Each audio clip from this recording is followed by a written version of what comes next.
For those of you who've been keeping up with the PONDCast, we had Scott Warrick on a couple weeks ago, and he told me that he had a nightmare story that was going to be really interesting. So I went into this open-minded. I got to tell you, this is probably the most interesting pond-related story I ever got to hear. My name's Justin Skaggs, and you're listening to the PONDCast, brought to you by Webs Online. We're going to jump right into it. This is Scott Warrick from West Coast Water Gardens. Take a listen.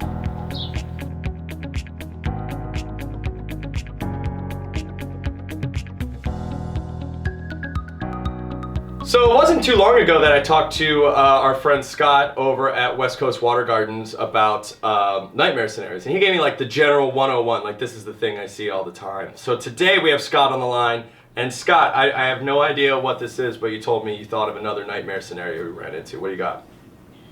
Yeah, well, when you had mentioned Colorado and the way things may be different up there than here, the first thing that came to mind was wildlife scenarios, you know. Right. Encroaching upon urban habitats and such, and there actually is a bit of crossover there, or so I come to find. Usually it's raccoons, sometimes raptors. Oh, this is out in California for any of our guests who didn't hear the last episode. West Coast Water Gardens is a LA-based water garden company. I guess we should probably say that if you're talking about the ecosystem and whatnot. This is true. So typically, as far as predators in the pond go, raccoon are the primary. You know, and then I deal with birds, herons, cranes, and red-tailed hawks, things like that. Pretty common stuff. Yeah, Yeah. fairly common, and I usually know how to work around most of it. The birds can be a little more challenging, but a senior client over in the San Gabriel Valley recently called me and said that her pond was being infiltrated by a bear and What? a cub. A bear? It was a brown bear and her cub. All right. And I've seen enough of Nat Geo Wild to know that the cub makes for an entirely different. Oh, they go crazy. Danger. Yeah. Yeah, those maternal instincts. So she said she would come out, and you know, the bears would either be in the pond or in the tree, and she was literally having to get a police escort to get to her vehicle while the city twiddled their thumbs to decide what to do about it. What's a police officer gonna do? Just an armed response. Yeah, but I mean, if the city doesn't want you to, like, you know what I mean? Like, so the city's gonna say what, and like anything they would come up with wouldn't be nearly as aggressive as an armed response. That's not like a good, like, stick a pin in it kind of thing.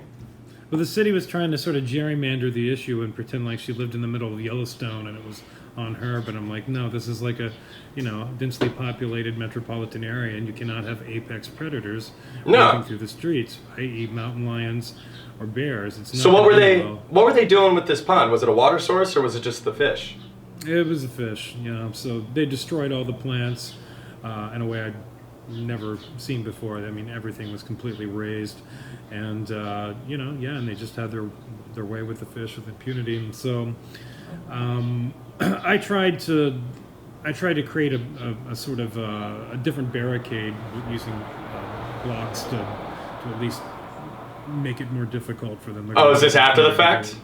After the first attack, yeah.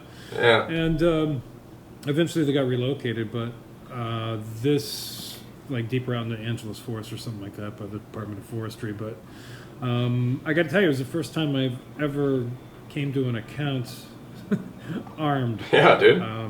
I had to show up there, yeah, and because you don't know. She said the bear could appear at any time, and if it had the cub with it, it could be really aggressive, perceiving me as standing between it and its sushi bar. So that was interesting, you know. But I'd say that qualifies. That qualifies, man. That's definitely a nightmare scenario. I don't think this is probably my first account of anyone having their actual koi pond inhabited by like a total beast.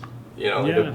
Straight out of Colorado. Absolutely. All right. Well, hey, man. Thanks. You know, I got to tell you, that is a qualifying phone call. Where can everyone find the fearless Scott bear defender if they need such a service? It's westcoastwatergardens.com. All right. Well, hey, man. Thank you for calling in. We'll talk to you soon. Okay. Thanks.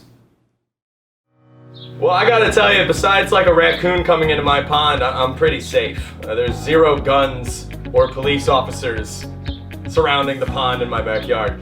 So, if you guys have any crazy stories, let's do it. Let's hear them. I want to know what the topic is in the comments section below. You can reach out to us on Facebook or Joe at Webs Online or PONDCast at websonline.com. We want to hear it. Let me know. I'd be happy to talk to you about your crazy pond stories on a future episode. So next time, take care and enjoy your pond.